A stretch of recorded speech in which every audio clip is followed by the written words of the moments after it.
лето многое лето.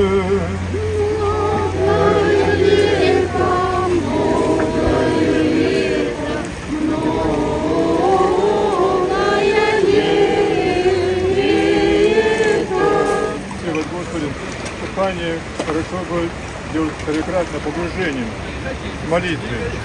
Во имя Отца, аминь, и Сына, аминь, погружение полной головой, и Святаго Духа, аминь. Поэтому все делать надо с молитвой. И всякое дело, когда начинали, все всегда надо призывать Господа в помощь. И друг друга еще благословлять не забывайте.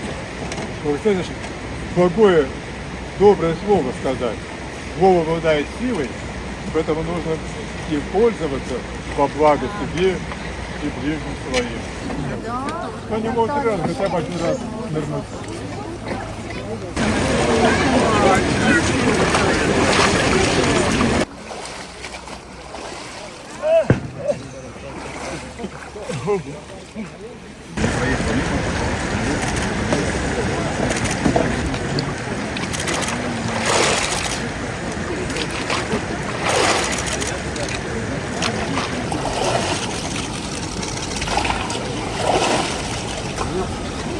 Особенностей никаких нет.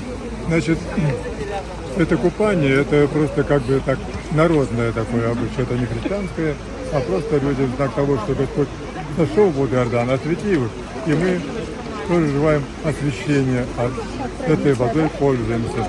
Да, пользуемся этой водой, что она освящена, чтобы Господь осветил и наши и души, и тела. Вода и душевная, и телесная.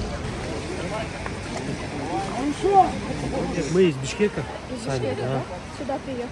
Сюда приехали, да, специально оздоровиться. Считаем, что это А всем каждый полезно. год вы... Не каждый настраивался 3 года, честно говоря, да?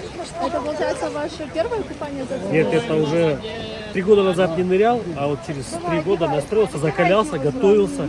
И вот нырнул, шикарное ощущение. Вам тоже рекомендую. А вот холода не ощущали? Вообще. Сейчас нет. Там чуть-чуть было прохладненько, конечно.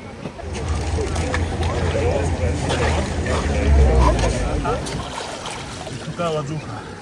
Аминь.